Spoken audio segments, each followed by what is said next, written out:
This week on the Push Pull Legs podcast, we talk about moving with a purpose and not just for calories.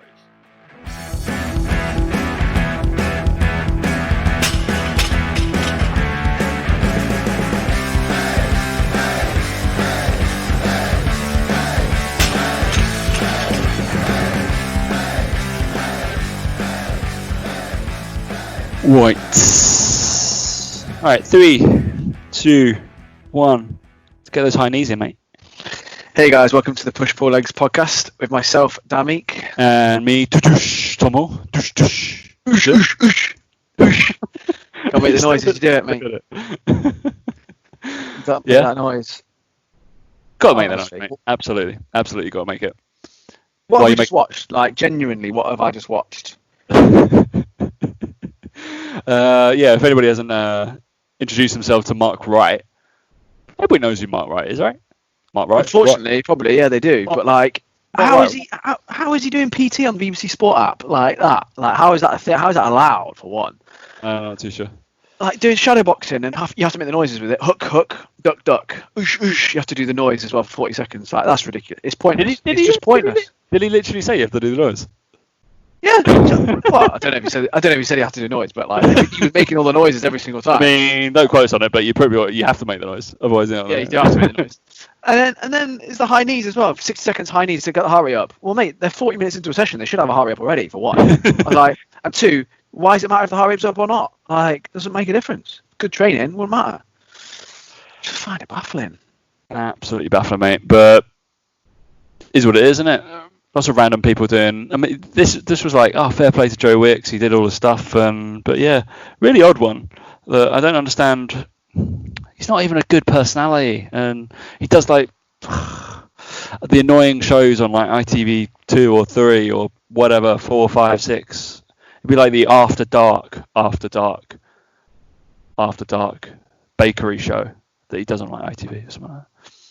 This is the stuff he used to do, right? No idea. Absolutely no idea.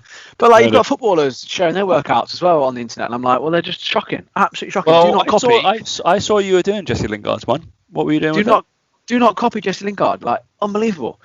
Would you'd think Jesse Lingard would be doing Cossack squats, single leg deadlifts with a kettlebell, wouldn't you? Because if he's smart, he had a good S&C coach, maybe. Nah, just sit-ups on the floor, completely, always making sure sit-ups, because that's really important for footballers, sit-ups, and high knees, of course, that's really important for footballers as well. High knees, they don't do enough of that, Just like, I don't get it. I just don't. I don't get it as well, because even if the argument, like, to play devil's advocate, they'll be like, oh, but we're trying to do it for the general public. You're fucking doing it wrong still. Yeah, exactly. Just do bodyweight squats then. Like, that's what the general public need. Like, just do that.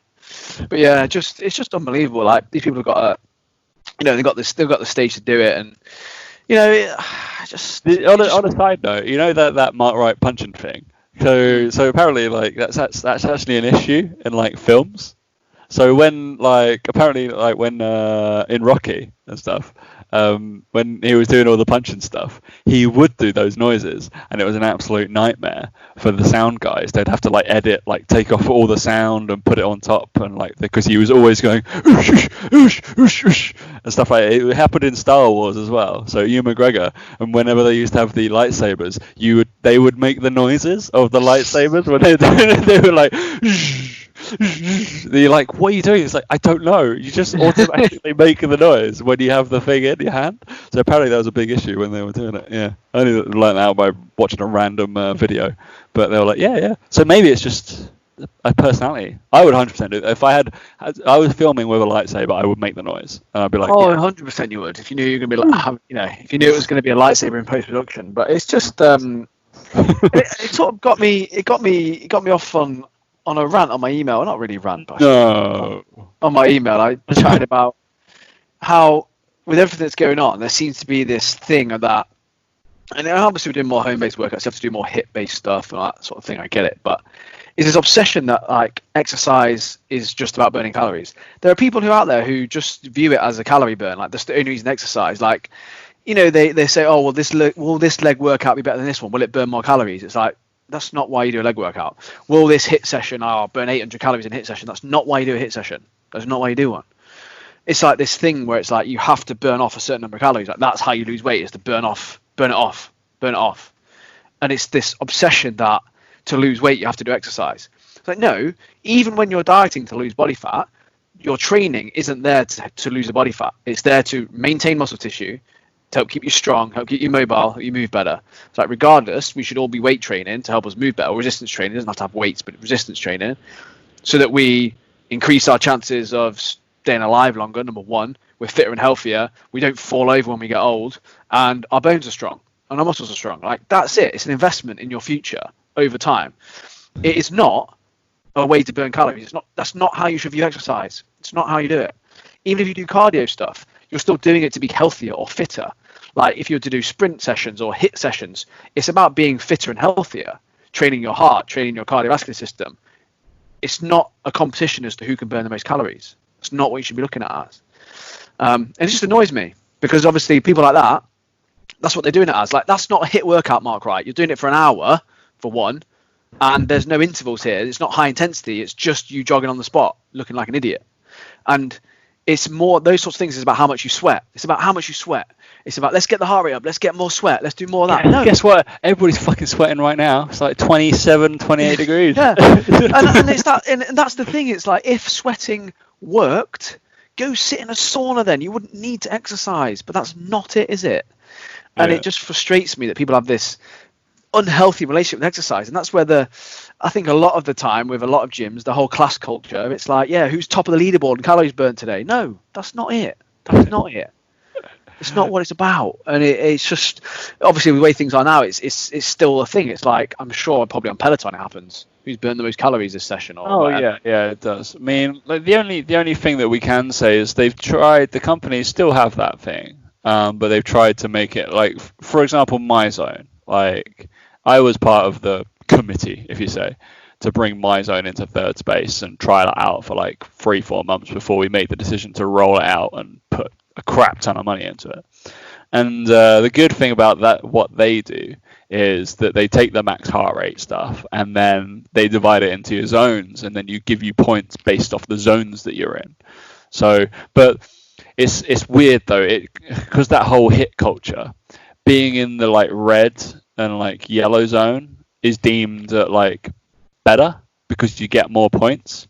Yeah, it gives you no recollection of what your training goal is, obviously. So there'll be people of like, obviously they'll put their MyZone on and train with me. And they'll be like, oh, I haven't gotten as many MEPs because I haven't spent that much time in my orange or my red zone. That's like the plus 80% and plus 90%. I'm like, yeah, good.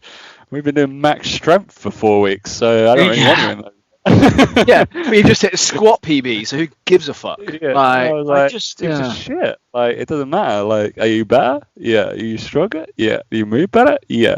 Oh no, I didn't get 600 MEPs this month. Oh no. Then go do that every time. It doesn't matter. But guess what? Also, it's going to get harder because now you move better.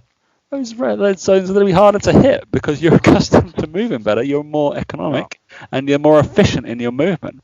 But yeah, it's interesting because it's annoying as well because it's just a culture that they're like. It's what Kevin said the other day, right, on the show, where he was just like, people aren't doing these moves for the purpose of what they're trying to do. If they're trying to burn calories by doing all these jump squats and all this stuff or plyo stuff, and you're like, you're missing forest for the trees, mate. Like, you're doing that to keep power going. I was like, because that's the quickest thing you're going to lose, and that's probably the most fundamental thing that old people will lose quickly is their power and the ability to decelerate. That's power, and catch it, and then they get injured. And it's like, all right, well, we're probably not training that as well. Because briefly, I said, oh, should we talk about muscle fiber types? And Dan was like, poo-pooed that idea. But we can talk about it now, Dan, because we can work it into this now. Because there's slow twitch, there's the type 2A and type 2B, and those are different systems. So the slow twitch stuff, we could say probably people think that they're training fast twitch by doing those high knees and that HIIT training. But is it?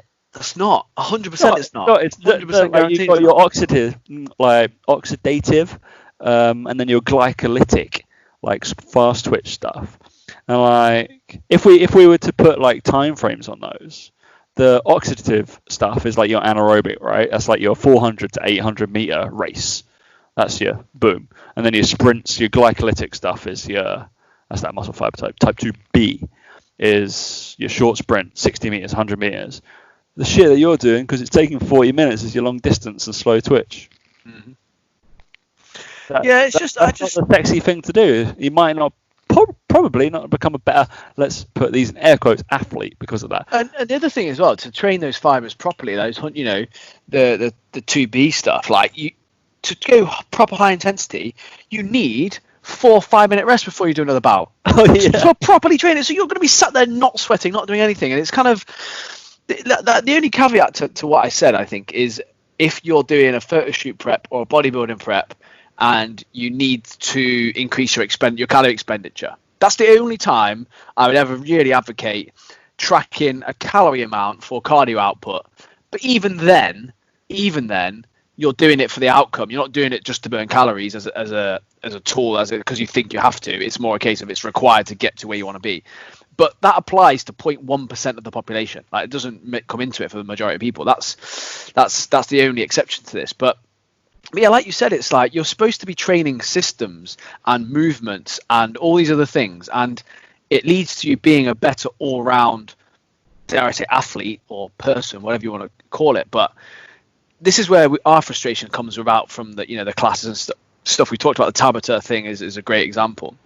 It's like people don't know. People think they're doing a HIIT class, and it's like, no, you might as well have just gone out for a jog. Like, it's the same system you're using here. It's not any different, and then on the flip side of that, I would say to people, yeah, but if you want to burn calories and you're going on a jog for that reason, take twice as long and walk it and listen to an audiobook and have some fun. Like, if that's what you're doing it for. That's what you're doing, And people think, and it's like, oh yeah, let's just do it HIIT because it's quick, it burns through the calories quicker. That's not why you're doing it. You should be doing it because you want to be healthier and because you want to increase your fitness, which is a really shit term for this because it's not about that. It's about increasing your power, your strength, hypertrophy, cardiovascular fitness, sprint performance, anaerobic capacity, whatever, aerobic capacity. Pick one. And if you're saying to me, I'm doing this class to improve my aerobic capacity, I will 100% go crack the fuck on. You'll be like, crack on, mate. Do it. Bang but on. You're not doing it for that reason. Most people are doing it because it's burning calories, or they think it's a HIIT workout, or it's boosting their metabolism, or they think it's something like that. And my point is, the amount of time people would spend doing that sort of stuff would be far better spent doing resistance-based training, increasing their power, things like that, and then doing cardio on the side of that that's structured in a way that will increase performance, will increase their physique, will make them healthier and a more rounded athlete, rather than sat in front of the TV watching Mark Wright do hook, hook, duck, duck. Doesn't help he's you. got it wrong as well because it's duck, duck, goose, and then he has to run around chasing nobody. Exactly. And he might as well be doing that, in my opinion. He might as well be. But yeah, it's just funny, like, because we come from a background of there's a plan, there's a strategy, there's a system, there's a time and a place for pretty much most things in fitness. But like we said, it's understanding the system you're training, why you're training it, what the outcome of that system and what the outcome of that training is, and how that fits into your whole goal. That's what you hire an online coach for, a trainer, whatever. It's not turning up in front of a trainer and just doing what they tell you to do because they've told you to do it. It's the whole, like, any idiot can make you tired.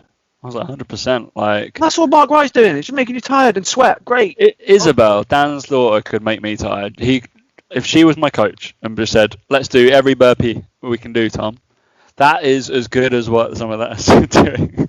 And you're like, hang on a minute. Oh, but she's only 4. Like, yeah, we should probably have more thought process over it.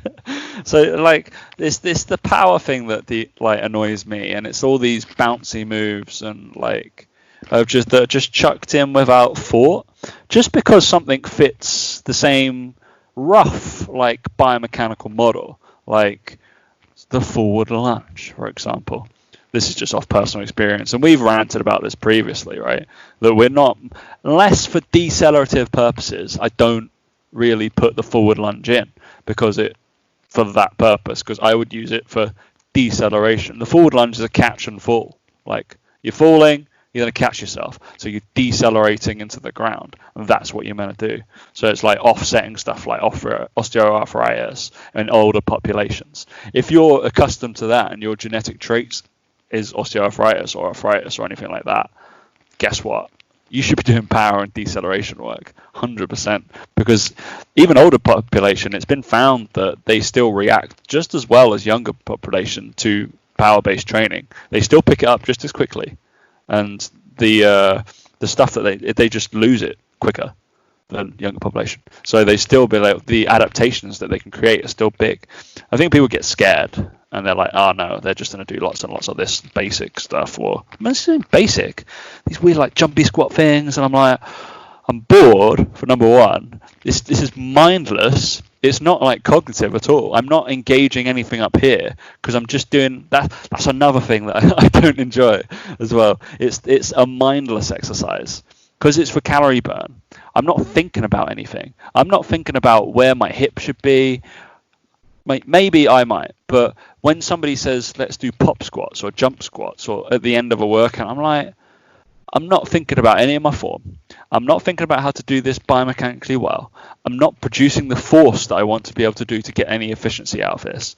It's like, it's just moving for the sake of moving. That's all we're doing. And I'm like, well, there's literally no point. Like, you're not. And if you're moving for the sake of moving, just walk. Just walk. It's far safer, far easier. It's just like, if it comes, it's like, oh, I've got 2 minutes to fill. All right.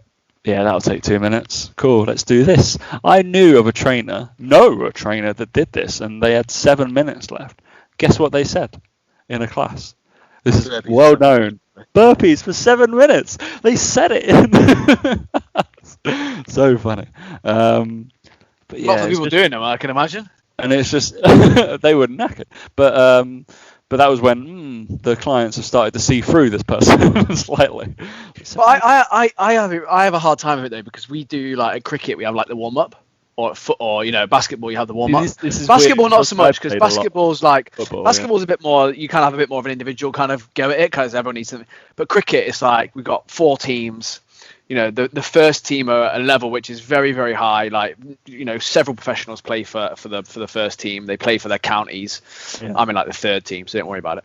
But we all come together, and a couple of them kind of know what I do. And then they come to the warm up. The first team coach will take the warm up, and it's like, right, burpees. And I'm like, nah, I just don't do it. I just get in the press up position. I just pretend like I'm holding a plank. I can't do it. And he doesn't even question me or say anything. But I'm just like, I physically cannot bring myself to do it. Some of the stuff he does is good, like some glute bridges, single leg glute bridges, some stuff. I've obviously been taught some things, but then it's like the standing, the high knees, and the punching out. I'm just like, I can't do it. I just cannot do it. And it's that sort of thing where it's really hard to just be like, if I was ever in a class and someone says to me 7 minutes of burpees, I'd just walk off and like, no, I'm good. Yeah, I'd be like, that's not happening. I'm done at this point. All right. It's a weird one, isn't it? So obviously I've started doing a few more classes, a couple of my clients with Chloe and stuff like that, and then I think because Chloe quite likes me being there, or like say Sarah, one of my other clients, likes me being there, because I'll quickly whisper to them and be like, can you do this please, just to change certain things slightly, either to make it a little bit better, or just a little bit better because I know their anatomy. I'm not being a dick in the class and being like, this is wrong. I'll just be like, can you just do this for me? Because I know their anatomy. Because I train them both once or twice a week. So it's just like, all right, that'll be it. But the same thing used to happen with me when I was playing for Barclays Bank at football. Because a lot of them knew what I did. Or they were like, all right, Tom, do you want to do warm up? No, I'm not working. They're like, oh, but yeah. I was like, no, you got 2 coaches there. That's fine. I'll do it. I'll say if it's stupid, but yeah, I'll do it. It's fine. I think I bit the bullet in some pre-season, and I was just like, this is dumb. I'm just going to take the next 20 minutes, because I feel like, especially when pre-season, people coming back from being a bit boozy, and I was like, the injury rates here are fucking atrocious. And I was like, this can't happen. I was like, I'm taking this bit. I was like, I'll take the warm-ups for pre-season, because everybody's going to be coming guarantee hamstring tears or stuff that's going to just go off. I was like, these guys haven't trained 100%. I was like, I can barely fucking move, and I'm meant to know what I'm doing. Yeah, it's weird, isn't it? But rounding back, purple small movement. That was what I'd prefer instead of mindless movement. It's like, all right, that's exactly do that RDL, but do it right.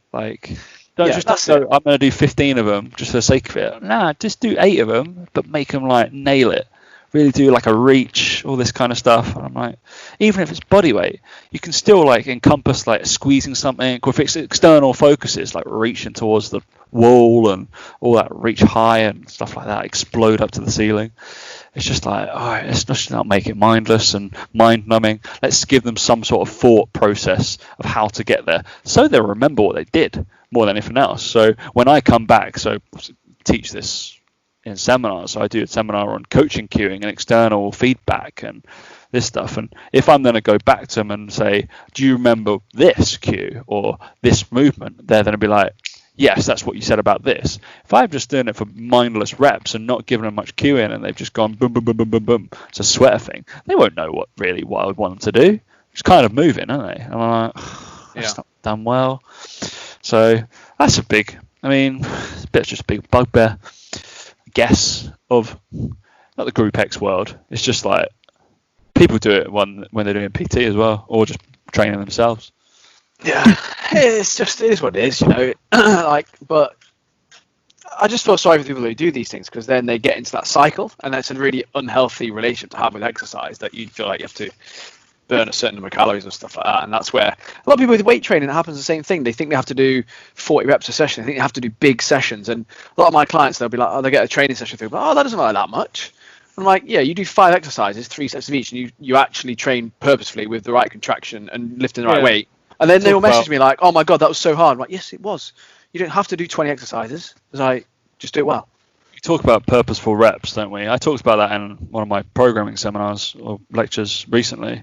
And I think I'd set out, I was talking like 5-3-1s, I was talking triphasic training, I was talking some 2x4 stuff. And obviously they're looking at it and going, Tom, like 2x4, that was only like 3 sets, right? 3 sets of 5s or 3 sets of 3s. And they're like, all right, well, that's not really enough. And I'm like, it's fucking enough, trust me. I was like, are you counting your warm-up sets in like your total volume of sets done? And I was like, yeah, but you're kind of missing the point. This isn't about like MRV, and that's a theory that doesn't really apply to. Well, it applies, but it's like it's not really in this encompassing program. And people getting caught between, I think that was a case of people getting caught between programs and hypertrophy and strength, and not focusing on what they're trying to do. I was like, that's just because they're doing. It's like 3 sets, you're going to nail them. They're the most purposeful 3 sets that you've done in your life, just like you depend on it. Because the fact is that in like a 2x4, you expect to PR every fucking session. I'm like, guess what? They're meant to be hard. And then the next stuff is going to be like crisp movement. So, yeah, that's an argument for other cases like hypertrophy dripping into strength and power building, all that kind of stuff. Not focusing on what you want to do, have a goal, and then be like, is this the most efficient way, or is this the best way? Have I still got it in mind, the exercises that I've chosen for my overall goal? I think because clients come to you anyway, don't they? Like, I want weight loss. Cool. All right. So what is going to be the best thing to achieve weight loss? Probably putting on a little bit of muscle mass, and we're going to get a side effect of burning a little bit more calories, being more efficient in movement, and your basal metabolic rate might tickle up, but not just like I think everybody knows this when they listen, is if you do those mindless HIIT sessions and get absolutely trashed and burn that amount of the supposed amount of calories, air quotes there, because it's quite false most of the time, per hour, and then you're like, what happens for the next 8 hours? You probably decrease your calorie output, so that was a pointless hour, wasn't it? Like, could have just done half the thing, but burnt, let's say 30% more for the next 10 hours, suddenly we burn more calories throughout the day and blah, blah, blah. That weight loss goal is a lot better. And you're able to eat more. And that's probably going to be better for you. Yeah. I think that's like NEAT 101, isn't it? Or NENAT. Yeah. I feel like it is, but I think I take it for granted so much that I won't really even talk about it. I'm like, still needs to be said, most likely. People probably forget that. So it's like, all right, especially right now, because the HIIT thing, or bodyweight HIIT, is definitely in. But I've been toying with the idea of maybe doing because they're doing like Instagram lives and stuff, and just being like, all right, well, me and Dan could video ourselves doing a power-based Instagram live, and we'll sit there for about 3 or 4 minutes. Yeah, I was about to say, just for the timer on. Yep, 5-minute rest. 5-minute rest. Like, we're going to do some pogos, but we're only going to do 6 reps. Boom. I don't know. I don't think it would get much traction, but it would be done correctly. Yeah, done properly though. Yeah. Yeah, interesting, mate. But obviously wound you up. Winds me up no end most of the time. So you just see it. I think I see it a lot more than you as well.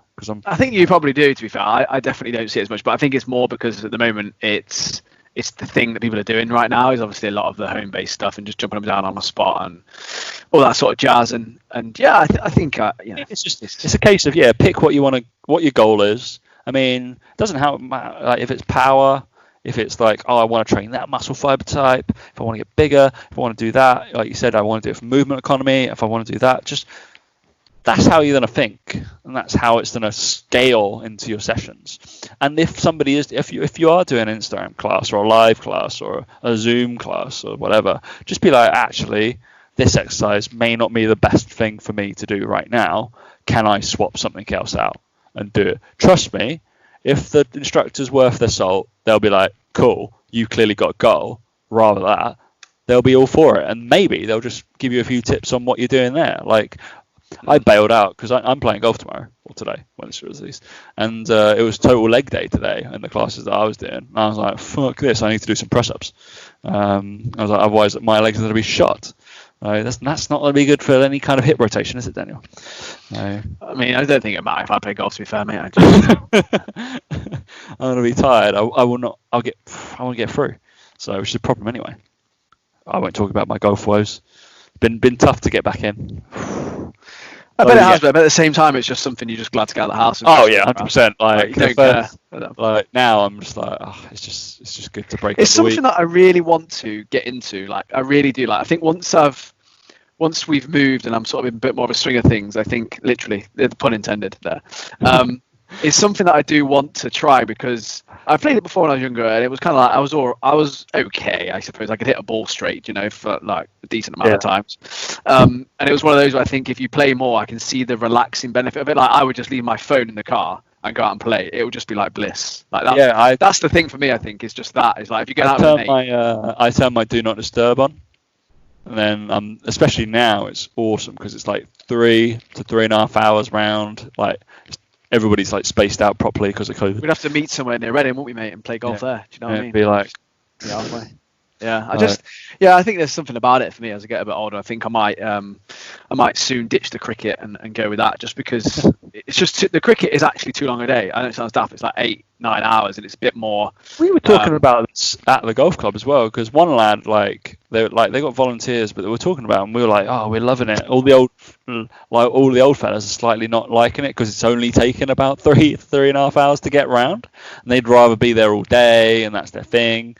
And like me and my buddy Tom, we're like, it's great. Like, it doesn't take up my whole day. Like, I can do other stuff. I've got other responsibilities. I want to see my girlfriend. I want to see like friends. I want to go out for a drink. I want to do this. And they're like, oh, fair enough. Yeah. I'm like, yeah, but I just don't want to be up there all day. I love it, but it should be like half a day, 100%. Yeah. Did you see actually the match number 2? It was on. It was the most watched kind of like golf thing ever on cable TV. Was Tiger Woods and Peyton Manning versus Phil Mickelson and Tom Brady. No. For COVID, yeah. So they played on Tiger Woods' home course on Sunday night, and it was pissing it down with rain. But yeah, it was quite funny because they had it so like lots of people. So there was like different bets on every hole. It was like a long drive competition. Brooks Koepka like rang in, was like, I will donate $100,000 if Tom Brady makes a par on the front 9. Wow. And all these like lads, like absolutely. Charles Barkley's obviously, like, if you ever got time, Google like literally, if you obviously Charles Barkley, you know who he is, right? Yes, of course I do. Very famous basketball player. But if you type in Charles Barkley into YouTube, the first thing that comes up is Charles Barkley golf swing. Because it is a ridiculous thing. And he's like really well known because he loves golf. And he was commentating, like they had different commentators and they bring him on. And he was just giving Tom Brady shit the whole time. And so all of the Brady Woods and everybody had a little, like we got headsets on. They had like little wires in. So they could talk to the commentators the whole way around and just having like telling stories and little banter and all this kind of stuff. Because Phil Mickelson loves talking smack, and Peyton Manning loves talking smack. And Tom Brady is, interesting chap. But he did, annoyingly, Tom Brady holed out from like 100 yards out for a par. He was terrible. He's not a good golfer. But it was super interesting. It was really fun, actually. I wish I did more, like, I don't know. They do like the football stuff, don't they? But it's like not as casual as golf, and you can't like, I want the chat on general sport. Yeah, I think the golf bit is, like I said, it's the bit of the banter, isn't it? And it's the banter. And it's just like I don't know how much they raised, like nearly 25, 30 million for COVID, something like that. And just random bets. Because Phil Mickelson's big on that. He'll be like on tour and he'll be like, 10 grand, you don't make that putt with his playing partners. He's really well known for it. And if they make it, he'll be like, cool, there you go, fine. So he had the match in Vegas, didn't he, with Woods for like 9 million. They both put in the kitty. They donated some of it and then just took it home. Crazy, mate. But you want sport, mate? If we played golf, it wouldn't be like that. It'd be £10 a little bit. It'd be like 50p. Like, yep, buy your beer. All right. It's the same numbers basically. Anyway, do you know what I mean? To them, same percentages of income probably. Exactly. You were saying that you want sport back on. You're kind of starting to miss it, mate. I think that's the one thing. I think the staying in stuff.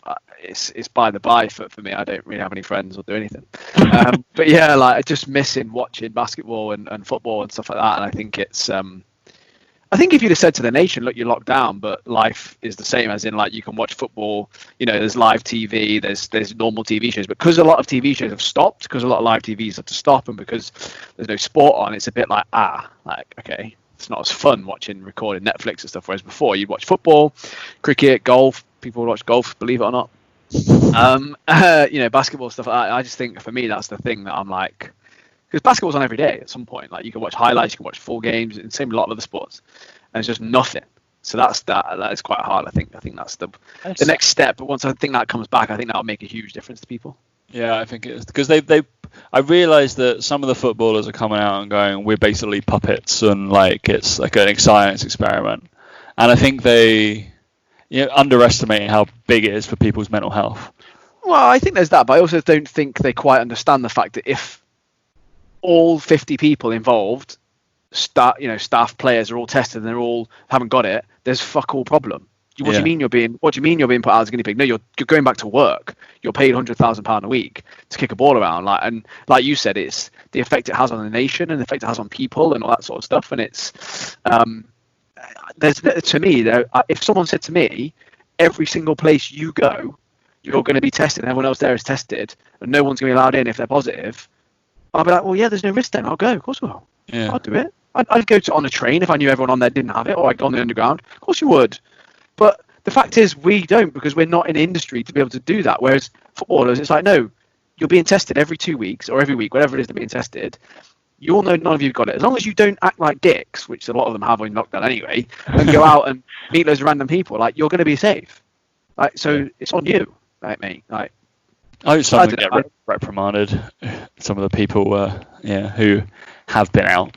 Slightly annoying. Obviously, we didn't really want to voice our thing on Dominic Cummings, because I think it's going to be it's bigger things to focus on now. It's just like move on. All right. Yeah, I just think it's the same with the footballer. There's one footballer who got a private jet over to France, right, and had a big party with prostitutes and shit in a rented flat. Like, Mr. Walker. It's people like that get highlighted, and Dominic Cummings gets highlighted because he works in the government and he's broken the rules, or whatever. But my neighbours upstairs have broken the rules. And my neighbours over the road have broken the rules. I know they have because I've seen them. So it's like, I get it. I do get it. Like, but he should be setting an example. Of course he should. But I don't know enough about it or what's happened and all that sort of shit. And I agree with you. I think there's no point talking about it because it's fun and whatever. But like I said, there's people that have broken the rules elsewhere and they're not been demanded. They resign from their jobs. I admit it's not in the public eye and it's not they're the ones that have fucking set these rules. So, but I get it. No, it's interesting. I can't imagine there's going to be an amount of people that are resigning in the next 6 weeks because they decided to go around Jill's house in lockdown. You're like, yeah, you're not going to resign, are you? I still haven't. Still been good. Annoyingly been good, Dan. I mean, following the rules is tough, isn't it? Yeah. Tough a lot. Yeah? Nah, definitely not. Any other business, mate, you want to talk about? Not from me, no. Other than No. we need to start this internet connection, so next time I can hear you properly. Yeah, no business from me. Hopefully, what will we be in June? We'll be in June, I think, by next week. So yeah, Bunkercast, whatever, 16, 17, we're almost there. Almost there. I've seen some prospective stuff for gyms that has been looking interesting. I mean, I was kind of like a negative Nancy, thinking like, oh, definitely like October, preparing for UK Active. But I've seen some stuff that maybe 30, 40% capacity, July, mid-July, August, possibly. If we're good, we follow the rules. I think the interesting thing is that there's not been any bad news yet about stuff climbing again, all this sort of stuff. I think with the timescales, I think it's not this week. It would have been. It will be over the 2 weeks. Over the next start in June, I think. Yeah. Is that when they might see any negative effects of it? But who knows? So there looks like there'll be more updates. Looks like the 1st of June or something like that to tell people what else they can start to do. Yeah, so we already had the thing for like car sales can start to happen. Everybody wants a car now. Obviously, financially, a bit weird. And then was it non-essential shops can start opening from the 14th of June, which is earlier than I thought it was going to happen. So it's good, I think. It'll be interesting. Yeah, I'm hoping the gyms will be in the next thing. Maybe July, mid-July, August. Just pray. And we can get some bicep curls going. So many. Let's hope so. Feeling weak. I'm going straight onto strength phase. 100%. I'm just like, I just need to. The most gains you've made in a phase for a long time. Yeah, it will. But it'll be so depressing writing the numbers at what I have to start at. Just be like, really? Wow. I'd like to say, I'm hoping I can still like bench 100 kilos or squat 150. It's a bit sad if you can't when you go back in. It'd be interesting to see how much it will go down. I'll try and mark it and just be like, do like a 1RM, a 3RM test when you go back in. See how much it's gone down from basically shit training for the last 3 months. However it is. Interesting, mate. All right, no other business from me, and we'll catch you next week. Catch you later.